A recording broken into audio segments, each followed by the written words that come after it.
Okay, picture this. Payday hits. You finally feel like you can breathe for a second. You pay your tithe, you pay rent, you pay the light bill, you put gas in the car, you grab groceries, and somehow by day 12, not day 30, day 12, you're staring at your banking app, wondering where it all went. You didn't buy anything crazy, no vacation, no shopping spree, you just lived. And yet, no matter how much you make, the math never adds up the way it's supposed to. And here's the part that really gets under your skin. You make more than you used to. 5 years ago, you'd have killed for this salary. But somehow you feel just as tight, if not tighter, than you did back then. If that's you, stay with me. Because what I'm about to show you isn't a budgeting hack, and it's not another cut your Starbucks video. It's something the Bible flagged thousands of years before anybody had ever heard of a debt snowball, a credit score, or a guy named Dave Ramsey. My name is Daniel Grace, and I spend way too much time thinking about biblical wealth and Christian finance. If you just nodded along to that opening because that's literally your life right now, do me a favor, hit subscribe. And if this video ends up helping you, drop a thumbs up. It genuinely helps this channel reach more people who need to hear this. Okay, let's get into it. Here's the thing. When most people try to figure out why they're not building wealth, they jump straight to the obvious suspects. I don't make enough money. I'm bad at budgeting. I need a side hustle. The stock market's too risky for me. And look, those things matter. I'm not dismissing any of that. But there's something else operating underneath all of it. Something quieter. Something most people never even name out loud because it's been so normalized that it doesn't even register as a problem anymore.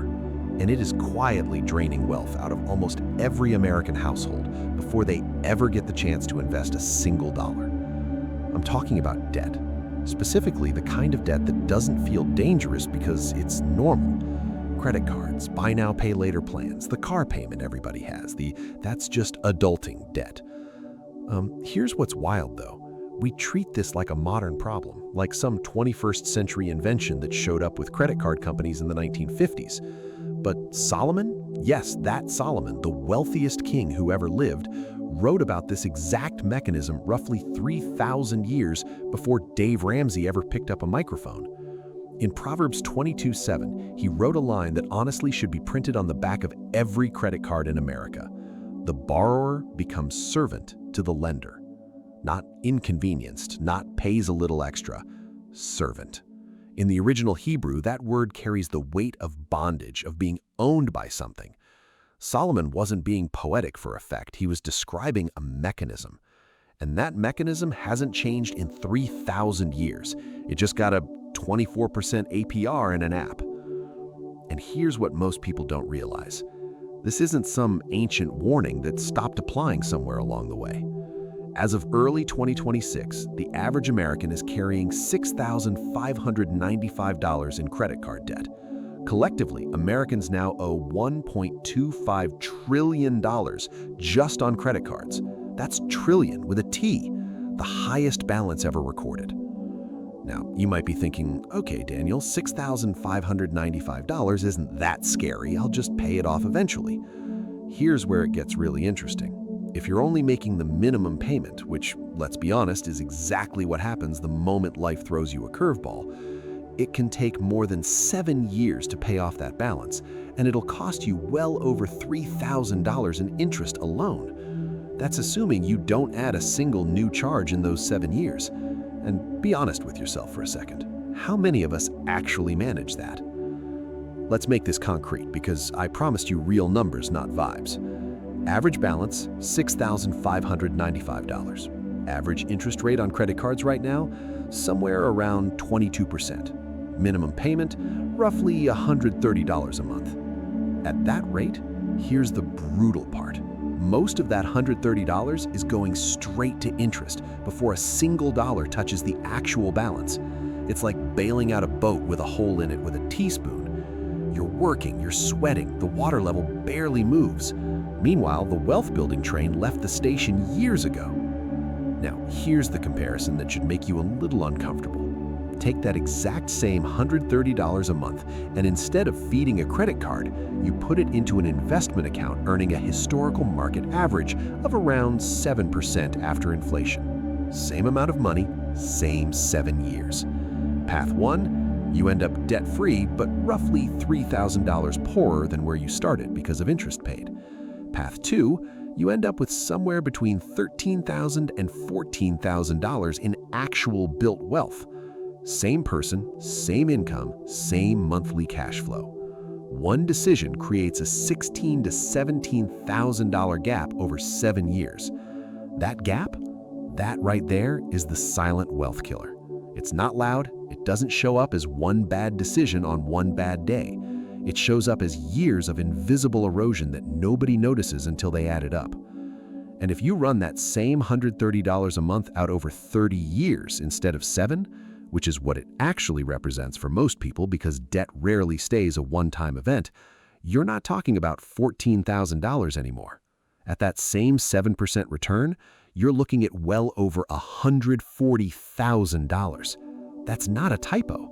That's the difference between the borrower and the lender Solomon was talking about, just stretched across a working lifetime.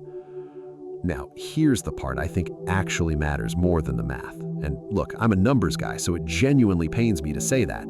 But the math isn't even the real problem. The real problem is psychological. Debt doesn't feel like debt in the moment. It feels like a solution. Your card declines that little jolt of no, you can't afford this for just a second, and your brain registers that relief as a win. Behavioral economists call this present bias. We are wired to massively overvalue immediate comfort and massively undervalue future consequences. It's the exact same wiring that makes a kid eat the one marshmallow now instead of waiting 15 minutes for 2. And there's a second force at work here, one I think the church doesn't talk about nearly enough. Lifestyle creep dressed as blessing. Somebody gets a raise, and instead of that money building margin, freedom, and capacity to give, instead of it becoming the foundation that lets them weather a crisis without flinching, it goes straight into a slightly nicer car payment, a slightly bigger mortgage, a slightly more expensive everything.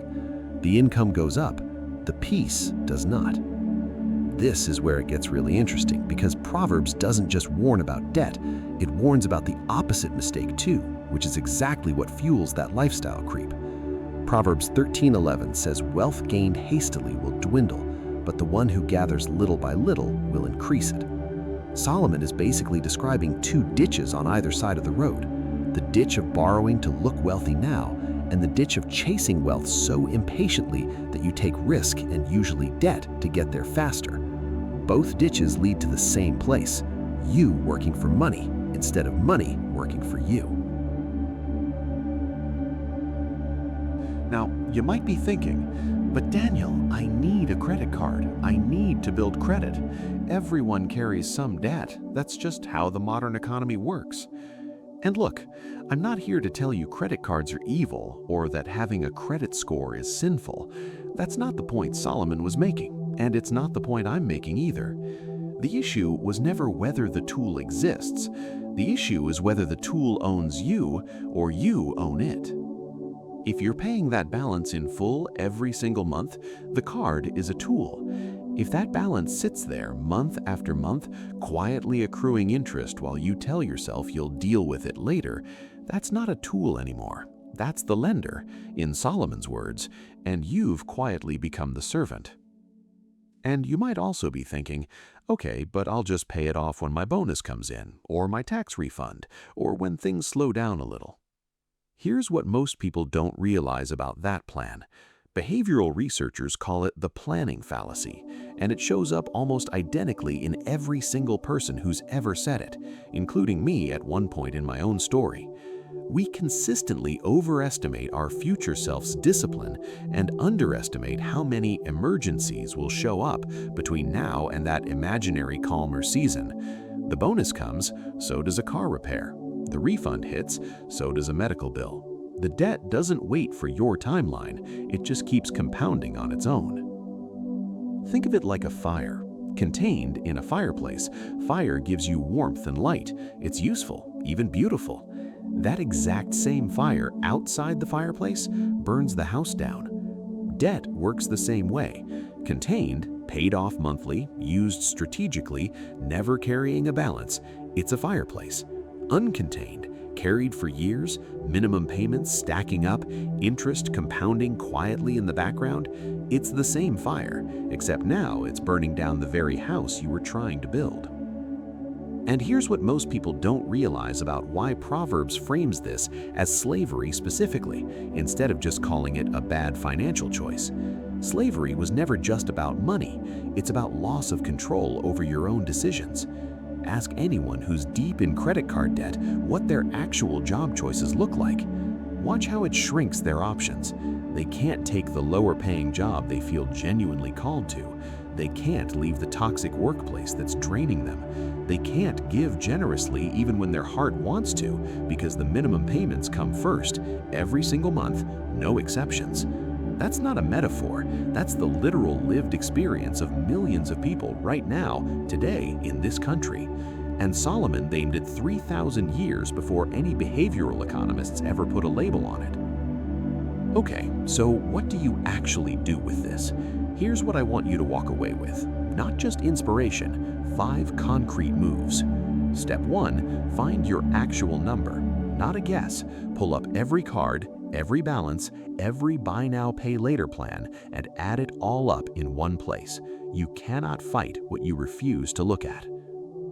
Step 2, stop the bleeding before you start the climb. No new charges go onto any card carrying a balance, full stop, while you work the rest of this plan. You cannot bail out a boat that's still taking on water.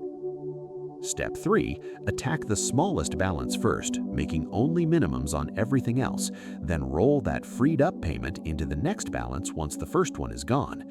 It's not the mathematically optimal method on paper. Paying off the highest interest rate technically saves a few more dollars, but it's the method that actually works because of everything we just talked about with psychology.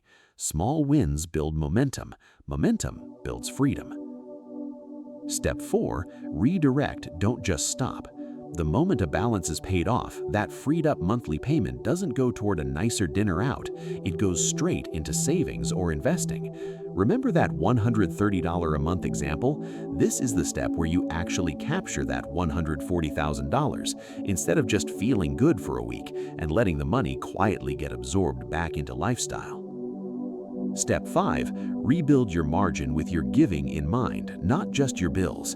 This whole conversation isn't really about credit scores. It's about getting to a place where your generosity isn't fighting for scraps after the minimum payments. Stewardship was never meant to be what's left over. It was meant to lead. I think about a guy. I'll call him Marcus because honestly, his story is so common it could be a dozen different men I've talked to over the years. Making solid money, around $70,000 a year, faithful with his tithe every single week, genuinely trying to do this right by every measure he knew. And he could not figure out why he felt broke every single month. Turned out he had 4 cards, just over $11,000 combined, and minimum payments eating almost $400 a month before he'd spent a single dollar on groceries. He wasn't undisciplined, he wasn't reckless. He had quietly become servant to lenders he didn't even think of as lenders anymore. They'd just become Tuesday, just become normal, just become the water he was swimming in. 18 months on the smallest balance first method, no new charges the entire time, and he wasn't just debt-free at the end of it. He told me the thing that stuck with him most wasn't even the number on the screen. It was that for the first time in years, he made a career decision based on calling instead of based on which minimum payment was due that week. Here's the thing I want to leave you with.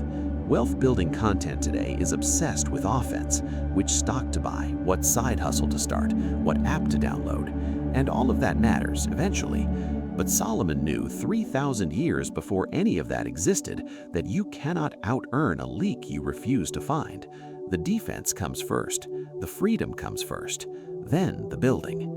If this hit close to home, that's exactly why I make these videos, taking what Scripture has been saying about money since long before money even looked like the way it does now, and translating it into something you can actually act on this week. Hit subscribe if you haven't already. Drop a comment with your number, that first step, your actual total, because saying it out loud is how you start taking your power back.